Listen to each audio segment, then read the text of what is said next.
On Christmas Eve, in front of the family, my daughter-in-law tossed my wrapped gift into the fire. Less junk for you to leave behind when you die. I watched it burn. By morning, she learned what else had gone up in flames: her claim to my estate. The flames licked at the carefully wrapped package as if they were hungry for destruction. I had spent 3 hours that afternoon wrapping it, choosing the perfect silver paper with tiny snowflakes, tying the burgundy ribbon just the way my mother had taught me 60 years ago. Before we continue, comment where you're watching from and subscribe to the channel. We'd love to see how far our stories are reaching. Inside was a hand-knitted sweater for my grandson Tyler, soft blue wool that matched his eyes, with his initials embroidered on the front. It had taken me 2 months to finish. Amanda stood by the fireplace with that satisfied smirk she wore whenever she thought she'd won something. The firelight danced across her face, making her look almost demonic. The rest of the family sat frozen around my dining room table, forks halfway to their mouths, as if someone had pressed pause on Christmas Eve dinner.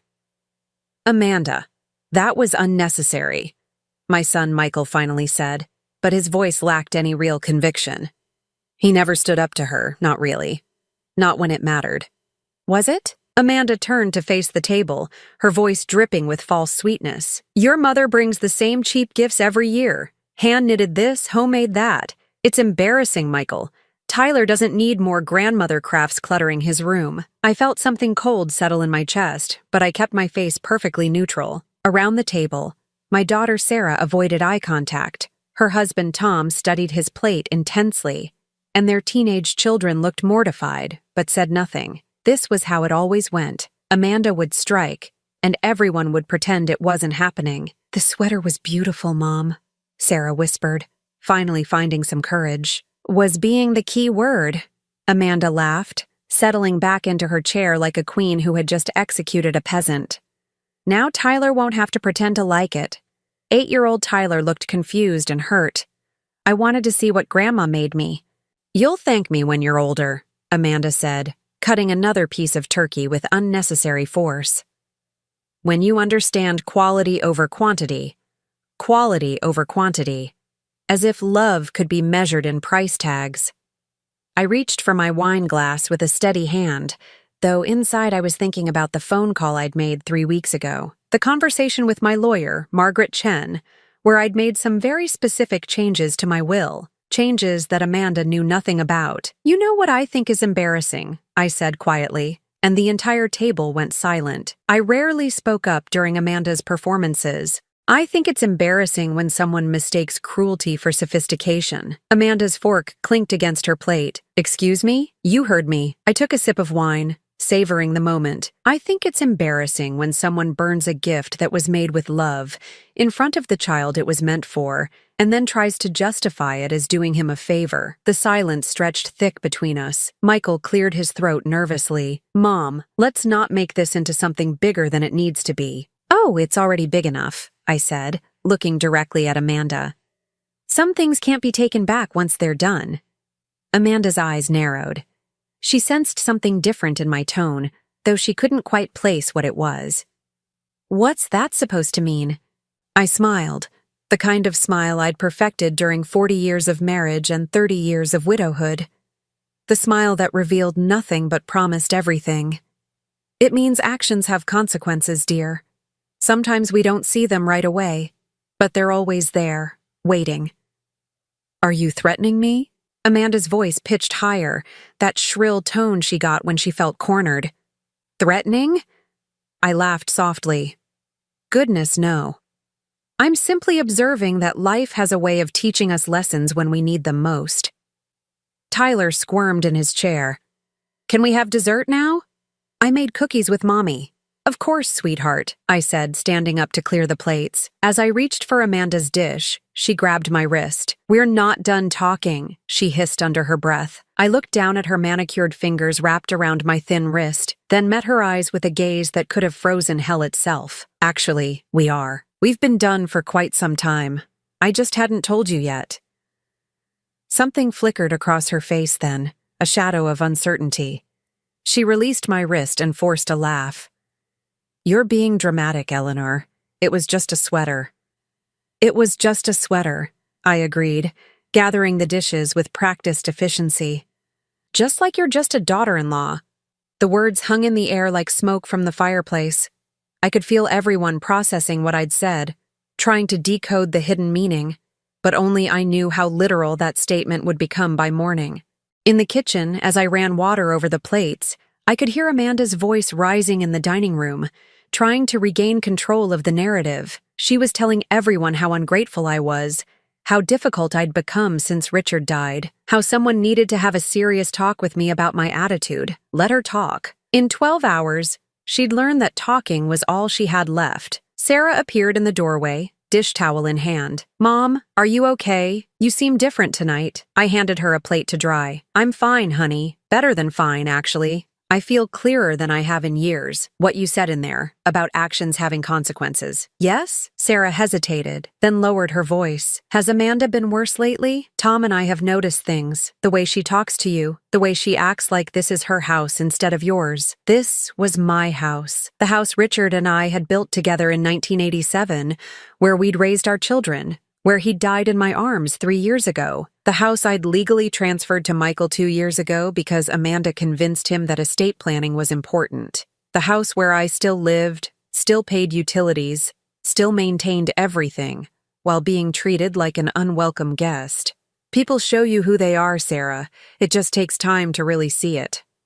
Sarah nodded slowly. "I should have said something earlier. About the sweater. About how she treats you. You're saying something now. That's what matters." But even as I said it, I knew it was too late for words. The damage had been done months ago, years ago, in 1,000 small cuts and casual cruelties. Tonight was just the final straw, the last insult piled on top of an already unbearable mountain of disrespect. When everyone finally left, after the forced hugs and hollow promises to do this again soon, I sat in my living room surrounded by the debris of Christmas Eve, wrapping paper scattered across the carpet, empty wine glasses on every surface, the lingering smell of turkey and disappointment hanging in the air. Amanda had made one final comment as they gathered their coats. "Next year, Eleanor, maybe we should host Christmas at our place. This is getting to be too much for you." Our place. As if Michael had forgotten where he came from. As if this house hadn't sheltered him through chickenpox and nightmares and teenage heartbreak.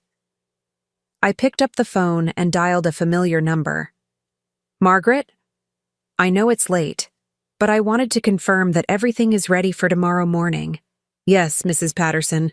The documents will be delivered at 9 a.m. sharp. Are you sure about this? Once she receives them, there's no going back." I looked at the fireplace, where the ashes of my grandson's sweater had long since cooled to gray powder. I've never been more sure of anything in my life.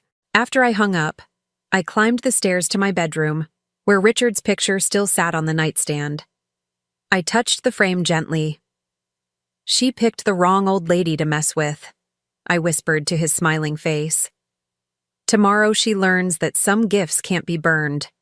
I woke at 5:30 on Christmas morning, not because I had to, but because I wanted to savor these last few hours before Amanda's world came crashing down. The house felt different in the pre-dawn darkness, quieter somehow, as if it too was holding its breath, waiting for what was to come. I made coffee in the kitchen where Richard and I had shared thousands of morning conversations, where we'd planned our children's futures and worried about their choices. If he could see what his precious son had become, what kind of woman he'd chosen to stand by while his mother was humiliated, Richard would be ashamed. But Richard couldn't see, and Michael had made his choice long ago. The decision to change my will hadn't come overnight. It had been building for 2 years, ever since I'd signed the house over to Michael, and Amanda moved in like a conquering army, rearranging my life to suit her vision of how things should be. It started small, as these things always do. Comments about my cooking being too heavy, my decorating being outdated, my friends being too loud when they visited. Then came the gradual isolation. Suggestions that maybe I shouldn't host book club anymore because the noise disturbed Tyler's sleep. Hints that my evening walks around the neighborhood made Amanda worry about my safety. The real turning point came 6 months ago, during Tyler's birthday party. I'd been in my own kitchen, making sandwiches for the children, when I overheard Amanda talking to her sister Jennifer in the dining room.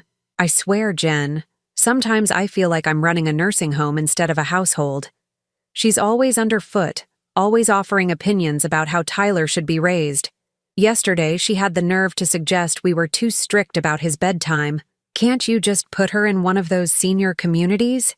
Jennifer had asked. "My friend's mother loves hers. Activities, people her own age, someone else to worry about her medications." Amanda's laugh had been sharp as broken glass. "Trust me, I've looked into it, but she's stubborn as a mule, keeps talking about how this is her home, how Richard built this house with his own hands. It's pathetic, really. She's clinging to the past instead of accepting reality."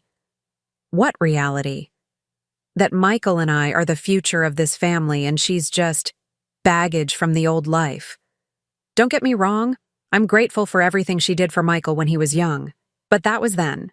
Now she's just taking up space we need for Tyler to grow up properly. Baggage from the old life." I'd stood there with a butter knife in my hand, spreading peanut butter on bread for my grandson's party, and felt something fundamental shift inside me. I wasn't Eleanor Patterson, widow of Richard, mother of Michael, grandmother of Tyler. I was baggage. That was the day I called Margaret Chen. Margaret had been Richard's lawyer for 15 years, and she'd helped me navigate the legal complexities after his death.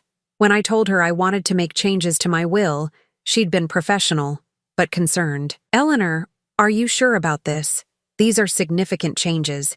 Have you discussed this with your family?" "My family," I'd said, testing the words, "doesn't seem to think my opinions matter much anymore. But the house, Eleanor, you signed it over to Michael just 2 years ago. Now you want to change who inherits your other assets?" "My other assets that they know nothing about," I'd corrected, because that was Amanda's biggest mistake. She'd assumed that because I lived simply, because I drove a 10-year-old Honda and shopped at discount stores, because I mended clothes instead of replacing them, that I had nothing. She'd assumed that the house was the extent of my wealth, and that by convincing Michael to inherit it early, she'd secured their future. She had no idea about the life insurance policy Richard had left me, the one that had paid out $800,000 when he died, money I'd invested carefully and quietly. She didn't know about the rental properties I owned in 3 different states, purchased over the years with money I'd saved from my teaching salary. She'd never bothered to ask about my retirement accounts, my certificates of deposit, the stock portfolio Richard and I had built together. In Amanda's mind, I was just a poor old woman living off Social Security, grateful for a roof over my head and too weak to do anything about my circumstances. She'd calculated that I was dependent on their generosity, that I had nowhere else to go and nothing to bargain with. She was about to learn how wrong she'd been. The changes I'd made to my will were comprehensive, and according to Margaret, ironclad. Michael, who had been set to inherit the bulk of my estate, was now removed entirely. Amanda, who had never been included anyway, remained excluded. The house, legally theirs now, would stay theirs, but everything else would go to Tyler in a trust he couldn't access until he turned 25, with very specific conditions about his relationship with me. The trust was the part I was most proud of. Tyler would inherit everything, but only if he maintained regular contact with me for as long as I lived. If Amanda tried to cut me out of his life, she'd be cutting him out of a $2 million inheritance. I'd also established smaller trusts for Sarah's children, money for their college educations that Amanda couldn't touch or influence, and a substantial donation to the children's hospital where I'd volunteered for 15 years. The place where I'd found purpose and respect after Richard died. Margaret had walked me through every detail, every legal safeguard. "The way this is structured, Eleanor, they can't contest it successfully.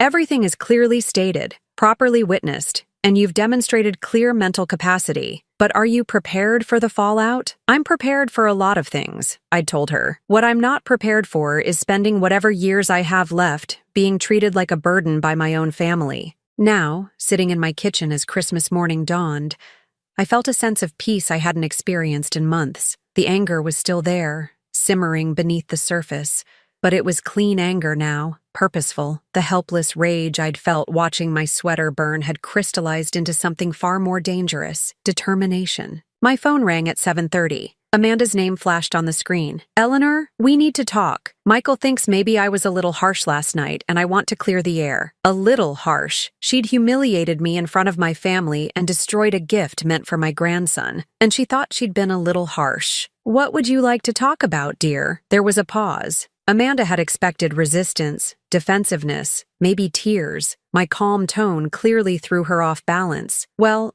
about last night, about the sweater. Maybe I overreacted. Maybe you did. Another pause. So, are we okay? I'd hate for there to be tension in the family over something so small. Something so small. That was exactly the problem. To Amanda, my feelings, my efforts, my place in this family were all small things, insignificant details that could be brushed aside whenever they became inconvenient. Amanda, I want you to know that I understand exactly who you are now, and more importantly, I understand who I am. What does that mean? It means that you're absolutely right about one thing. Change is coming. Big change. Eleanor, you're being cryptic, and frankly, it's a little concerning. Are you feeling all right? I almost laughed. For the first time in 2 years, I was feeling better than all right. I was feeling powerful. I'm feeling very clear, actually.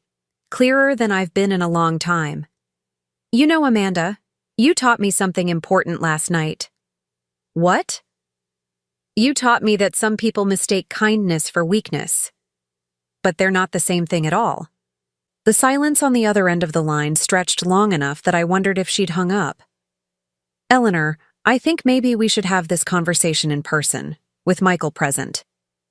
Oh, I think you'll be hearing from me very soon, sooner than you might expect. After I hung up, I walked through my house one more time, touching the walls Richard and I had painted, the banister he'd carved by hand, the windows where I'd hung curtains I'd sewn myself. This house held 40 years of memories, and while Amanda might own the deed now, she'd never own what really mattered here. At 8:45, I called Margaret one final time. Are you ready, Eleanor? I've been ready for months. Send them. In 15 minutes, Amanda would receive a registered letter that would change everything. The letter would contain copies of my new will, along with a detailed explanation of what she'd lost and why. She'd learn that her cruelty hadn't just hurt me, it had cost her family a fortune. I sat back in Richard's old recliner and waited for my phone to ring. At exactly 9:15 on Christmas morning, my phone exploded with sound. Amanda's ringtone cut through the peaceful silence like a fire alarm. I let it ring 4 times before answering, each ring a small gift to myself. Hello, Amanda. What the hell is this? Her voice was high and strained, all pretense of politeness abandoned. What the hell did you do? I settled deeper into Richard's chair, cradling the phone against my ear. I assume you received Margaret's letter? You know damn well what I received. This is insane, Eleanor. You can't do this. This has to be some kind of mistake. No mistake. Everything in that letter is accurate and legally binding. There was a sound like papers rustling frantically. Then Amanda's voice came back even more shrill. $2 million? You're telling me you have $2 million and you've been living like some pathetic old woman begging for scraps? The mask was completely off now. No more fake sweetness, no more condescending patience. This was Amanda in her raw form, and it was exactly what I'd expected. I've been living modestly because that's how I choose to live. Unlike some people, I don't need to display my wealth to feel important. Display your wealth? Eleanor, you shop at thrift stores. You drive a car older than my marriage. You act like spending $50 is a major decision. And you assumed that made me powerless. A long pause. When Amanda spoke again, her voice had dropped to a dangerous whisper. You vindictive old bitch. You planned this. You've been planning this for months, haven't you? I felt a smile tug at the corners of my mouth. Actually, I've been planning this for 6 months, 3 weeks and 2 days. Since Tyler's birthday party, to be exact. What are you talking about? The conversation you had with your sister Jennifer in my dining room. About me being baggage from the old life, about putting me in a nursing home, about how pathetic I was for clinging to the past. The silence that followed was so complete I could hear Amanda's breathing, quick and shallow like a cornered animal. You were eavesdropping. I was making sandwiches for my grandson in my own kitchen. You were discussing disposing of me in my own dining room. There's a difference. That was a private conversation. You had no right. I had every right to hear what you really thought of me, and now you have the privilege of living with the consequences. The sound of footsteps came through the phone, then a door slamming. When Amanda spoke again, there were background voices. Michael's voice, confused and alarmed. Eleanor, Michael wants to talk to you. I'm sure he does. There was muffled conversation. Then Michael's voice came on the line, tight with panic. Mom, what's going on? Amanda's hysterical. She's talking about money and wills, and I don't understand any of it. My heart gave a small, sad twist. Despite everything, he was still my son. The little boy who used to crawl into my lap when he had nightmares, who'd brought me dandelions he'd picked from the yard because he thought they were beautiful. Hello, Michael. Mom, please, just tell me what's happening. What's happening is that I've removed you from my will. Both of you. The house is still yours, of course. I can't take that back, and I wouldn't want to. But everything else goes to Tyler now. Everything else? What everything else? Mom, the house is. I mean, what else is there? And there it was. The question that revealed how little my own son knew about my life, my sacrifices, my careful planning for the future. He'd been so focused on the house, so eager to secure that inheritance early, that he'd never bothered to ask what else there might be. $2 million, Michael. Give or take a few thousand depending on market fluctuations. The silence stretched so long, I thought the call had dropped. $2 million. His voice was barely a whisper. Mom, how do you have $2 million? Your father's life insurance policy, the rental properties I bought over the years, my teacher's pension that I invested instead of spending, the stock portfolio your father and I built together. Did you think I spent the last 3 years just sitting around waiting to die? We thought the house was. The house was what Amanda wanted, so you convinced me to sign it over early. But Amanda never asked about anything else because she assumed there wasn't anything else. She assumed I was just a poor old woman grateful for your charity. More muffled conversation in the background, Amanda's voice getting progressively more agitated. Mom, this is crazy. You can't cut me out over one argument, over a stupid sweater. This isn't about a sweater, Michael. This is about respect. This is about being treated like a human being in my own home. This is about watching my son stand by while his wife humiliates me over and over again. Amanda can be difficult, but she doesn't mean... She called me baggage, Michael. Baggage from your old life that was taking up space in your new one. And you know what hurt the most? Not that she said it, but that you never contradicted her. Mom, I'm sorry. If Amanda said that, I'm sorry. But this is extreme. $2 million is Tyler's entire future. His college, his first house, his wedding. His future is secure. More secure than it would have been with you and Amanda in control of it. The trust I've established for him has very specific conditions. What conditions? I took a deep breath. This was the part I'd been most looking forward to explaining. Tyler inherits everything when he turns 25. But only if he maintains regular contact with me for as long as I live. If anyone tries to prevent him from seeing me, from calling me, from having a relationship with me, the money goes to charity instead. The explosion of voices on the other end of the line was immediate and cacophonous. Amanda's shrieks, Michael's protests, what sounded like furniture being moved or possibly thrown. When the noise died down, Michael's voice came back strained and desperate. You're holding Tyler hostage. You're using money to force a relationship with an 8-year-old boy.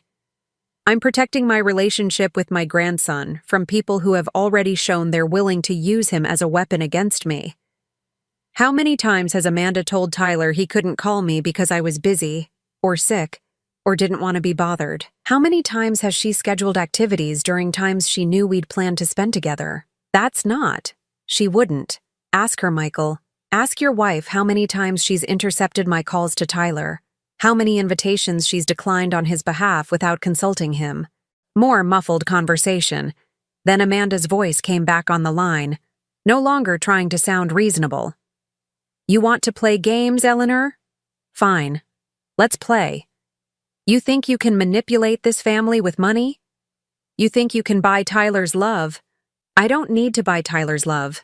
I had it before you started working so hard to destroy it. Well, congratulations. You just guaranteed you'll never see him again. Michael and I won't be blackmailed by some bitter old woman who can't accept that her time is over. Amanda, you misunderstand the situation completely. Do I? Yes. You think this is about buying Tyler's love or forcing you to let me see him. But it's simpler than that. It's about consequences. You spent 2 years treating me like garbage in my own home, culminating in last night's little performance. Now you get to live with the results. We'll fight this. We'll contest the will. We'll prove you're not mentally competent. I laughed, genuinely amused. Please do.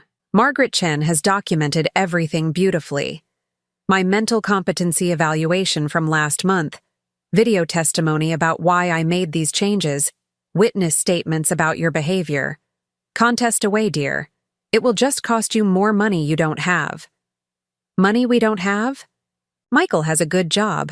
Michael has a good job that pays him enough to live comfortably, but not extravagantly. Certainly not enough to support the lifestyle you've been planning based on inheriting my money. How's that new car payment working out? The one for the BMW you bought last month because you were so certain of your future windfall? The silence told me everything I needed to know. Did you really think I didn't notice you two spending money you hadn't earned yet? Planning vacations you couldn't afford? Making financial decisions based on money that wasn't yours? You're destroying this family, Amanda whispered, and for the first time she sounded genuinely broken. No, dear. I'm saving what's left of it. Tyler will inherit a fortune if he's allowed to know his grandmother. If not, that money will help a lot of other children instead. The choice is entirely yours. I hung up before she could respond, then immediately turned off my phone. The house fell silent again, but it was a different kind of silence now. It was the silence of a storm that had finally broken, of pressure that had finally been released. I sat in Richard's chair and looked around the living room where Tyler had played with his toys just yesterday, where my grandchildren had opened presents on Christmas mornings past, where I'd hosted family dinners that Amanda had slowly turned into endurance tests. This house would always be theirs now, legally speaking, but the power dynamic had shifted completely. For the first time in 2 years, I was no longer a victim of Amanda's cruelty. I was the architect of her consequences. I kept my phone turned off for the rest of Christmas Day, savoring the silence. No desperate calls, no angry voicemails, no manipulative text messages. Just peace, pure and simple, for the first time in 2 years. But I wasn't naive. I knew Amanda wouldn't accept defeat easily. She was too narcissistic, too convinced of her own cleverness to believe she'd been outmaneuvered by someone she considered a doddering old fool. She would regroup, strategize, and come back fighting. I was looking forward to it. Tuesday morning, I turned my phone back on to 17 missed calls and 43 text messages. Most were from Michael and Amanda. But there were also messages from Sarah, from Amanda's sister Jennifer, even from Tyler himself, dictated to Amanda in what was clearly a desperate attempt to use my grandson as leverage. The text from Tyler sent Monday evening made my chest tighten. Grandma, Mommy says you don't want to see me anymore because I was bad. I'm sorry about the sweater. Please don't be mad at me. I stared at that message for a long time, feeling the familiar burn of rage in my throat. Using Tyler as a weapon against me had always been Amanda's cruelest tactic, but this was a new low, making an 8-year-old believe he was responsible for adult conflicts, convincing him that my actions were somehow his fault. I called him immediately. Tyler? It's Grandma. Grandma! His voice was bright with relief. Mommy said you were mad at me, but I knew she was wrong. Are you coming over today? Can we make cookies like we planned? Sweetheart, I'm not mad at you. I could never be mad at you. And yes, I'd love to make cookies with you. Is Mommy there? She's in the living room talking really loud to Daddy. They've been talking loud a lot since yesterday.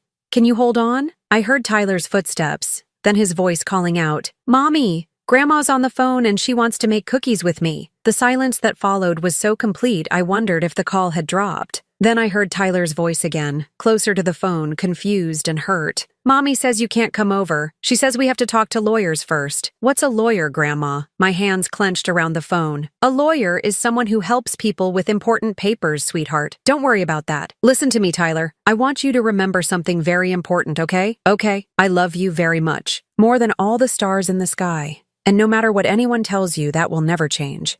Do you understand? I love you too, Grandma. When can we make cookies? Soon, sweetheart. Very soon. Amanda's voice came through the phone then, sharp and angry. Tyler, give me that phone right now. But Grandma wants to. Now, Tyler. There was a brief struggle. Then Amanda's voice came on the line, cold and controlled. I told you to stay away from us, and I told you the choice was yours. If you keep Tyler from me, you're the one costing him his inheritance, not me. We'll see about that. My lawyer says there are ways to challenge this kind of manipulation. Your lawyer? I laughed. Let me guess. Some strip mall attorney who took your case because you promised him a percentage of what you thought you'd win? Silence. Amanda, I used Margaret Chen, the most respected estate attorney in the state. She charged me $50,000 to make sure that will is absolutely bulletproof. How much did your bargain basement lawyer charge you? You don't know what you're talking about. I know exactly what I'm talking about. I also know you don't have the money for a real legal challenge. The kind of attorney who could even attempt to contest my will would require a $100,000 retainer up front. Do you have $100,000, Amanda? More silence. I thought not. But please, by all means, spend what little savings you have on legal fees. It will just make the lesson more expensive. You're sick. You're a sick old woman who's using an innocent child to get revenge. I'm not using Tyler for anything.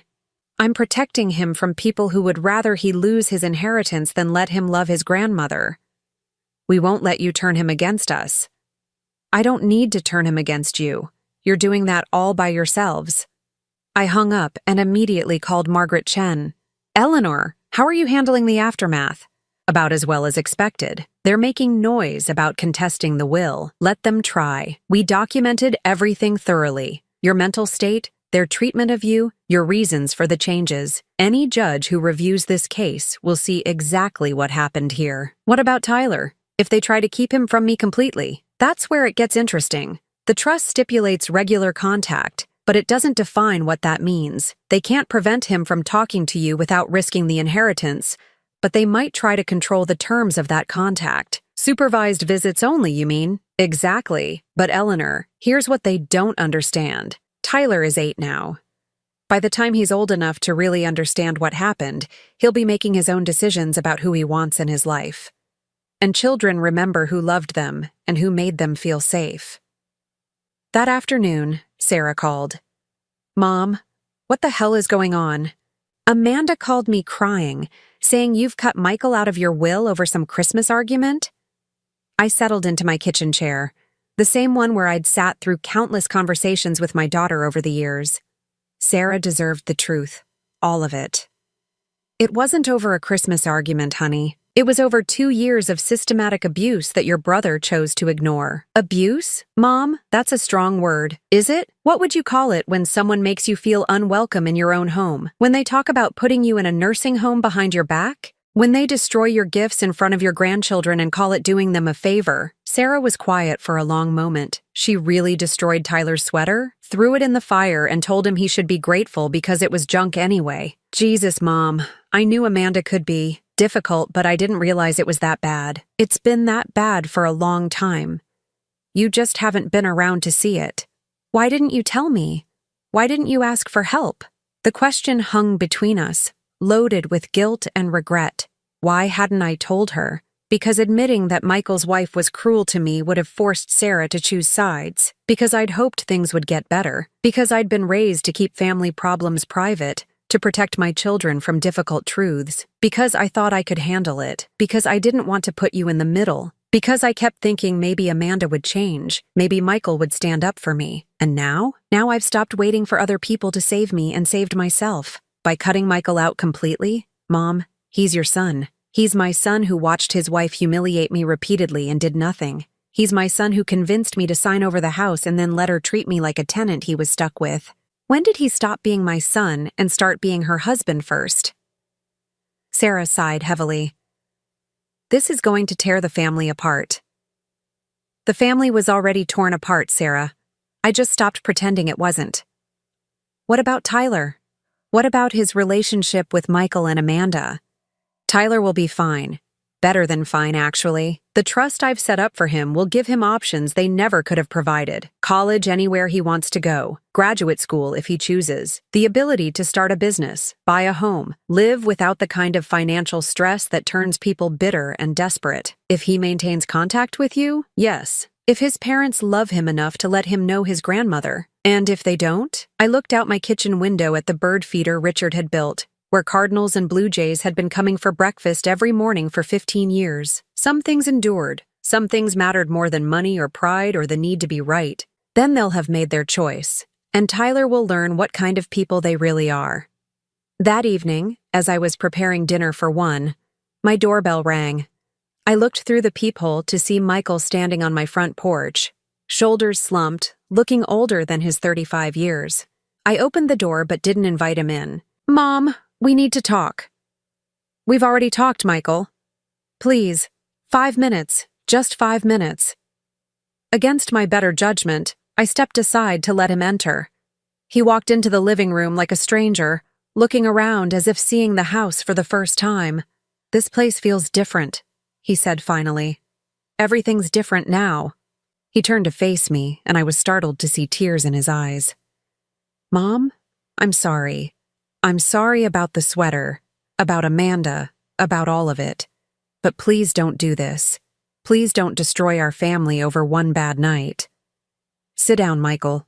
He sank onto the couch where he'd spent countless hours as a child, watching cartoons, recovering from childhood illnesses, being comforted after nightmares. "This isn't about one bad night. This is about who you've become. This is about the choice you made to let your wife treat me like garbage in my own home. She doesn't mean to be cruel. She's just intense, focused on making sure Tyler has the best opportunities. By treating his grandmother like an inconvenience, Mom, I know she's not perfect, but she loves Tyler. We both do, and we love you too." I studied my son's face, searching for any sign of the boy who used to bring me breakfast in bed on Mother's Day, who used to tell me I was the prettiest mom in the world. "Do you, Michael? Do you really love me? Or do you love the idea of me, the memory of me, the version of me that doesn't inconvenience your wife?" He didn't answer immediately, and that hesitation told me everything I needed to know.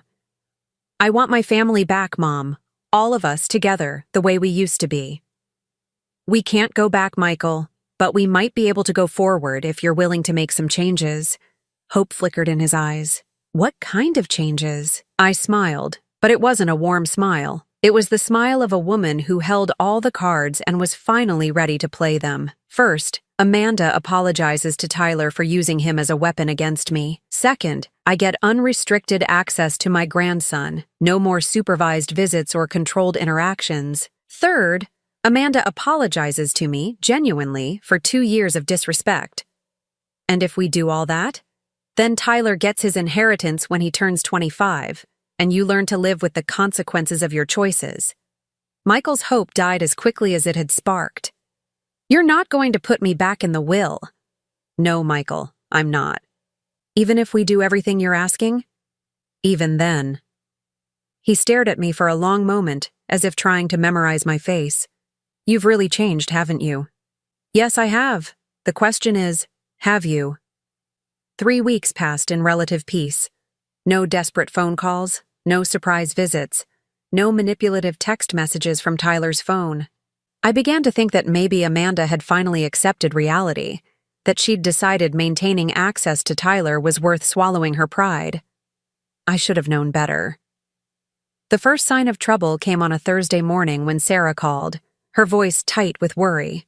"Mom, have you tried to reach Tyler lately?" I set down my coffee cup, immediately alert. "I called him Monday, but Amanda said he was at a friend's house. Why?" "I tried to call him yesterday for his birthday, and Amanda told me the same thing. Then she said they were taking him on a surprise trip, and he wouldn't be available for a few days." My blood turned to ice. What kind of trip? She wouldn't say. Just that they needed some family time to process recent changes, and that they'd be in touch when they got back. I was already reaching for my phone, dialing Michael's number. It went straight to voicemail.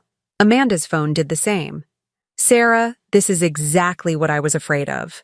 They're going to try to disappear with Tyler. Move somewhere I can't find them. They can't do that, can they? Legally, I mean. There's no custody agreement because they're his parents and I'm just his grandmother. As long as they don't cross state lines with intent to hide from legal obligations, they can take him anywhere they want."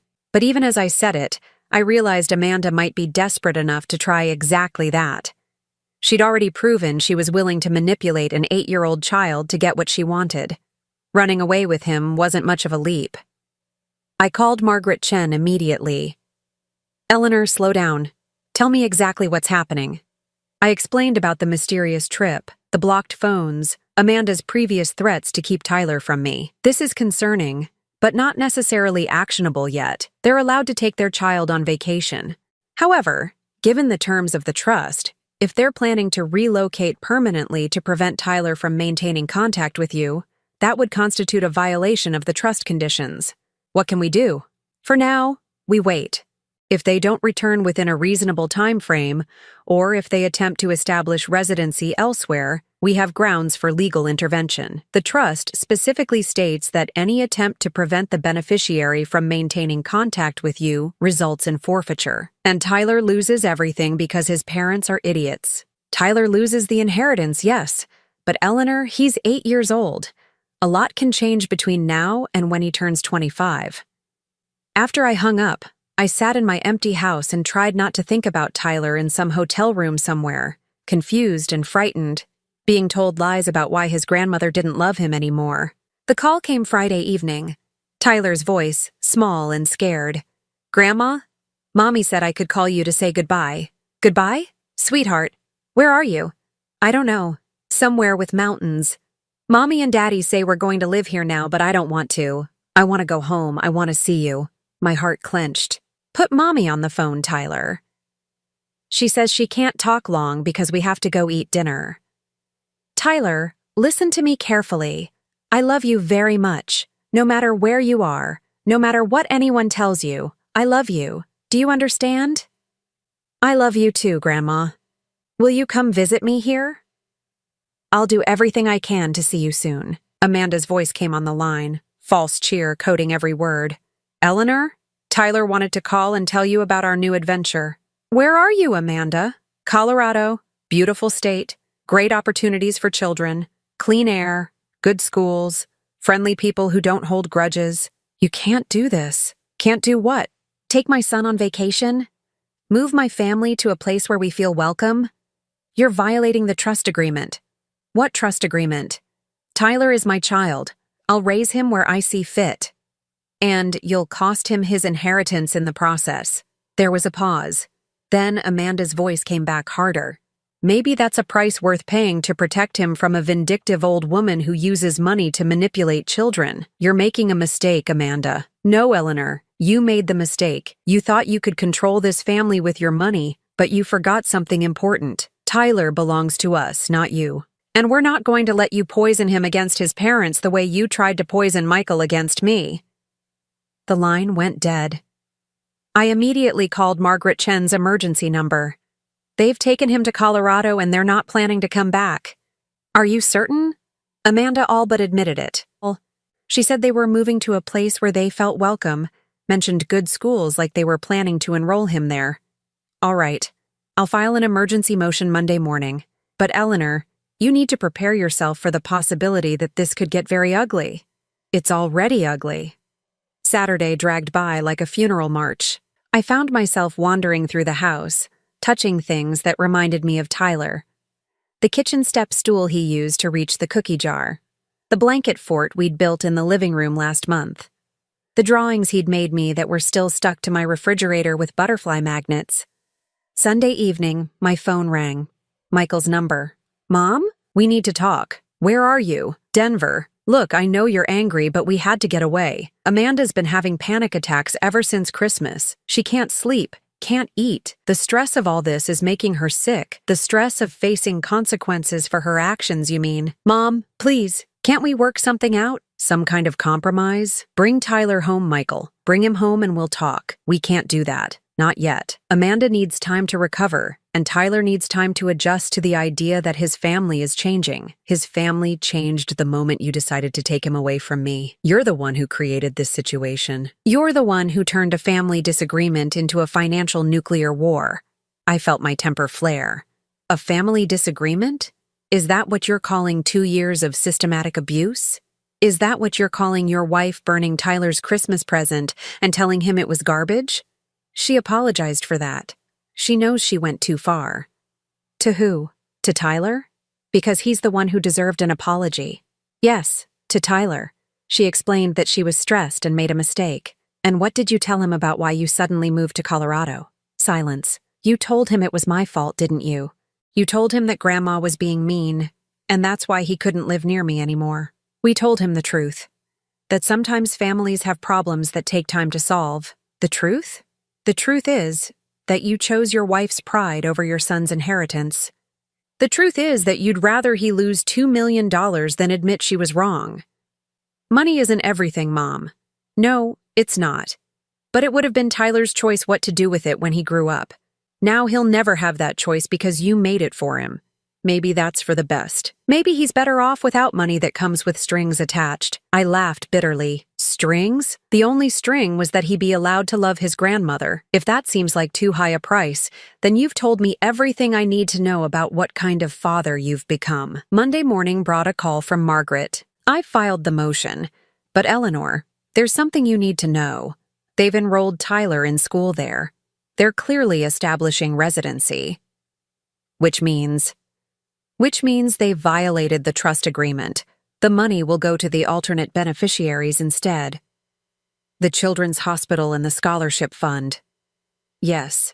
I'm sorry, Eleanor. I know this isn't the outcome you wanted. It wasn't the outcome I'd wanted, but it wasn't surprising either. Amanda's narcissism had always been stronger than her common sense. She'd rather Tyler lose everything than admit she'd been wrong. There's something else, Margaret continued. I've been in contact with a family law attorney in Denver.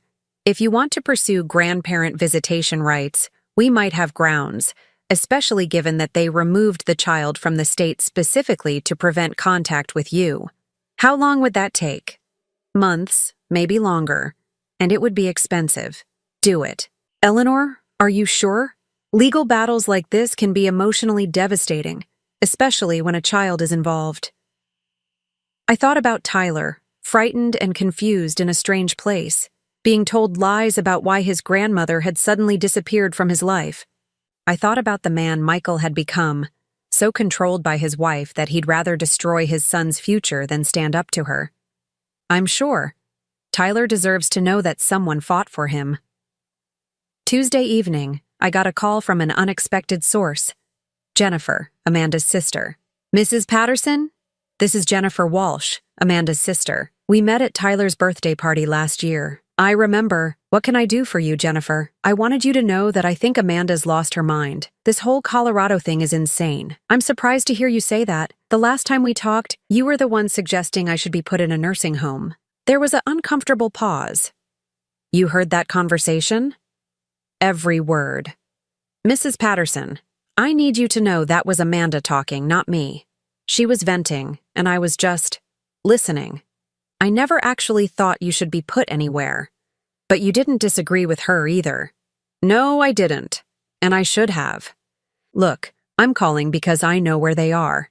And I know Tyler is miserable. Amanda posts everything on social media, and in every picture, that poor kid looks like he's about to cry. Where are they exactly? A rental house in Aspen. Amanda's convinced Michael that they can start over there, build a new life. But Michael's job was here. He's burning through their savings, and Amanda's spending money they don't have trying to make this work. How long do you think they can hold out? Not long. Maybe 2 months before they're completely broke. But Mrs. Patterson, Tyler's the one paying the price. He asks about you constantly. Amanda tells him you don't want to see him anymore because he moved away. That's a lie. I know it's a lie. That's why I'm calling. I think Amanda's having some kind of breakdown. She's become obsessed with proving she can win against you, even if it destroys her family in the process. What do you want me to do about it? Nothing. I just wanted you to know that Tyler hasn't forgotten you, and when this all falls apart, and it will fall apart, he's going to need someone who actually loves him instead of using him as a weapon. After Jennifer hung up, I sat in my kitchen and stared at the butterfly magnets holding Tyler's drawings to my refrigerator, his crayon rendition of our house, with stick figures labeled "Me and Grandma" standing in the front yard, a picture of the cookies we'd baked together, chocolate chips drawn as careful brown circles. Amanda thought she was punishing me by taking Tyler away. She thought she was winning by choosing to forfeit his inheritance rather than swallow her pride. But she was wrong about one thing. Tyler would remember who loved him, and when he was old enough to understand what had happened, he'd know exactly who had chosen pride over his future. The empire Amanda had tried to build on manipulation and cruelty was crumbling around her. She just didn't know it yet. 4 months later, I was in my kitchen making tea when the phone rang. I'd learned not to answer immediately anymore, to let the machine pick up first. Too many reporters wanting to know about the grandmother's revenge story that had somehow leaked to the local news. But this voice I recognized immediately. Grandma? It's Tyler. Please pick up. Please. I grabbed the phone so fast I nearly dropped it. Tyler! Sweetheart, where are you? I'm home. I'm at my house with Daddy. Mommy's not here anymore. My heart hammered against my ribs. What do you mean Mommy's not there? She went away. Daddy says she needs to think about things. Grandma, can you come over? I missed you so much. I'll be right there. I drove the 12 blocks to what used to be my house in a haze of disbelief and hope. Michael's car was in the driveway, but Amanda's BMW was nowhere to be seen. Tyler was waiting for me on the front porch, and the moment I stepped out of my car, he ran to me like a missile. Grandma, I knew you'd come. I knew you still loved me. I held him tight, breathing in the scent of his hair, feeling how much taller he'd gotten in 4 months. When I finally looked up, Michael was standing in the doorway, looking like he'd aged 10 years. Mom, thank you for coming. Where's Amanda? Gone. She left 3 days ago, took what was left in our savings account and drove off. Left a note saying she couldn't do this anymore. We went inside, to the kitchen where I'd made thousands of meals over the years. It looked different now, smaller somehow, and there were boxes stacked in the corner. Daddy and I are moving, Tyler announced, settling into what used to be my chair at the table. We can't afford to live here anymore. Michael poured coffee with shaking hands. We lost everything, Mom. The house, the car payments, everything. Amanda spent money we didn't have trying to establish a life in Colorado, then spent more money we didn't have trying to get back here when it fell apart. What happened in Colorado? Reality. Amanda couldn't find work there. My company wouldn't let me transfer. Tyler was miserable in school, crying every night, asking for you constantly. After 2 months, I told Amanda we had to come home, and she agreed? She fought me for another month, spending money on lawyers trying to find a way to contest your will, spending money on therapists to convince them that Tyler was being psychologically damaged by the situation. When the money ran out, she finally agreed to come back. I looked at Tyler, who was drawing pictures on a napkin, seemingly absorbed in his art, but clearly listening to every word. And when you got back, you'd filed for grandparent visitation rights. Amanda saw that as the final betrayal. She said if I wasn't going to support her against you, then she was done with both of us. She left you both, Michael nodded, his face gray with exhaustion. 3 days ago. Left a note saying she couldn't be married to a man who chose his mother over his wife. Couldn't raise a child who would inherit money that came from someone who hated her. I felt a complicated mixture of emotions. Relief that Tyler was back.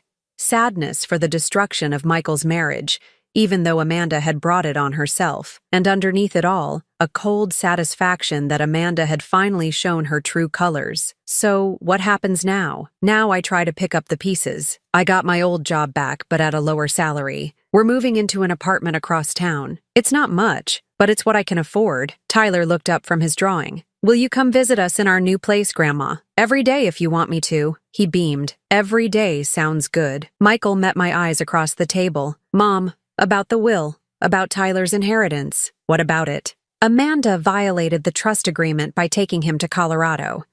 Margaret Chen called me last week to confirm that the money goes to charity now instead. That's correct. I need you to know that I understand why you did it. All of it. I should have stood up to Amanda years ago. I should have protected you instead of enabling her. Yes, you should have. And I should have protected Tyler from being used as a weapon between the adults in his life. Yes, you should have. Michael was quiet for a long moment, staring into his coffee cup. Is there any way, any possibility that you might reconsider? That you might change the will back?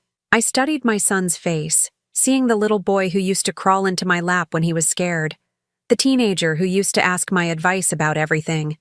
The young man who'd called me his best friend on his wedding day. No, Michael. The will stays as it is. His face fell, but he nodded. I understand. Do you?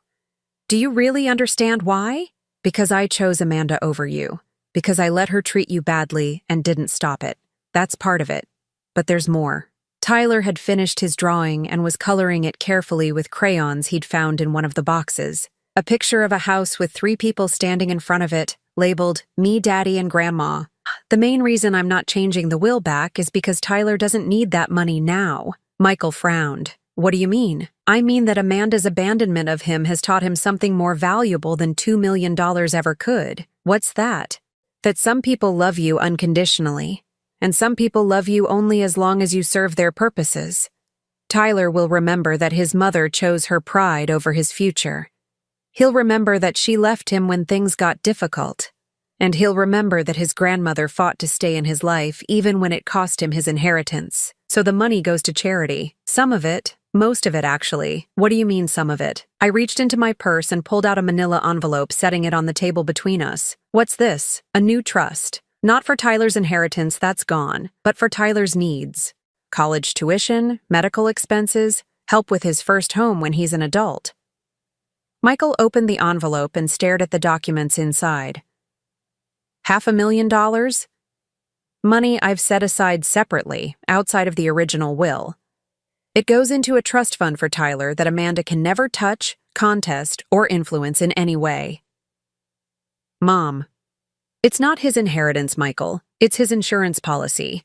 Insurance that he'll never have to depend on someone who might abandon him when things get tough. But the conditions are simple. He maintains a relationship with me as long as I'm alive. Then the money is his when he turns 18. No other strings attached. Tyler looked up from his drawing. Are you talking about me? We're talking about how much we love you, I said, reaching over to ruffle his hair, and about how we're going to make sure you're always taken care of. Even without Mommy? The question hung in the air like a challenge. I looked at Michael, then back at Tyler, especially without Mommy, if she's not willing to be the kind of mommy you deserve. I think maybe she wasn't very happy, Tyler said thoughtfully. She cried a lot in Colorado, and she yelled at Daddy a lot. Sometimes people make choices that don't make them happy, I said carefully. And sometimes those choices hurt other people too, like how she hurt you. I was surprised by his directness. How did you know she hurt me? I saw her throw your present in the fire, and I heard her say mean things about you when she thought I wasn't listening. In Colorado, she told people you were a mean old lady who tried to steal me away from her. Michael's face went pale. Tyler, you never told me that. She said not to tell you because it would make you sad, but it made me sad instead. I felt tears prick my eyes. This 8-year-old boy had been carrying the weight of adult secrets, protecting his father from the truth about his mother's manipulation. Tyler, you never have to keep secrets like that again. If someone asks you to lie or keep quiet about something that makes you uncomfortable, you tell Daddy or me. Okay? Okay, Grandma.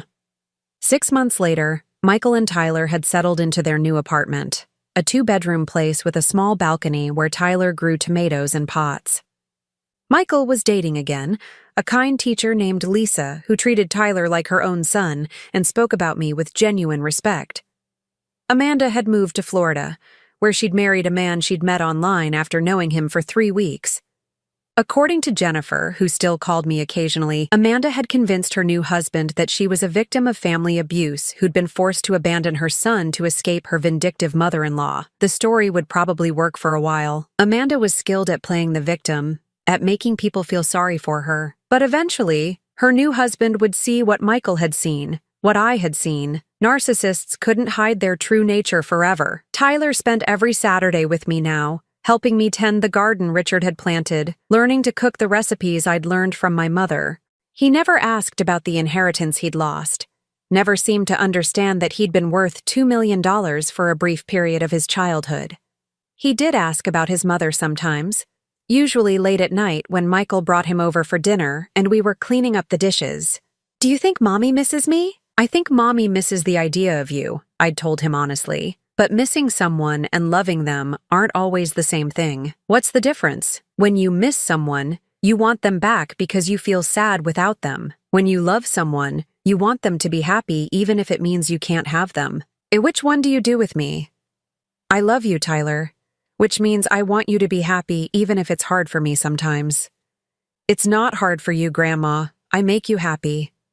Yes, you do. You make me very happy.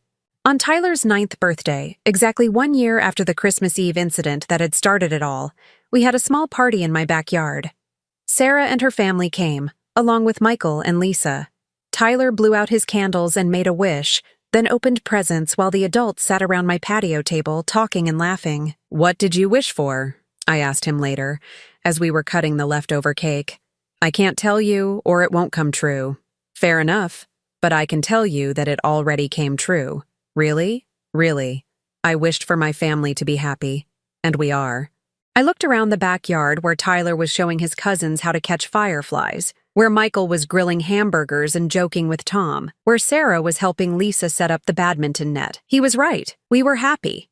Not the happiness that comes from getting everything you want, but the deeper happiness that comes from knowing you're loved by people who choose to love you, not because they have to, but because they want to. Amanda had tried to destroy my family to protect her vision of what a family should be. Instead, she'd revealed what a family actually was: people who stood by each other when things got difficult, who chose love over pride, who protected the vulnerable instead of exploiting them. She'd also taught Tyler a lesson that would serve him well for the rest of his life. He'd learned the difference between people who love you conditionally and people who love you just because you exist. As the evening wound down and I was saying goodbye to everyone, Tyler hugged me extra tight. "Grandma, I'm glad you burned that sweater." "I didn't burn the sweater, sweetheart. Mommy did." "I know, but I'm glad she did, because if she hadn't, we might never have learned how strong you really are." I held my grandson close and realized that he was right. Amanda's cruelty had revealed something I'd forgotten about myself: that I was strong enough to fight for what mattered, smart enough to protect myself from people who wanted to hurt me, and brave enough to choose my own happiness over keeping the peace. The sweater she'd burned had been made with love, but what had risen from its ashes was something far more valuable: a family built on respect instead of obligation, on choice instead of manipulation, on genuine love instead of conditional acceptance. Amanda had tried to destroy me with fire. Instead, she'd forged me into something unbreakable, and that was the best Christmas present I'd ever given myself.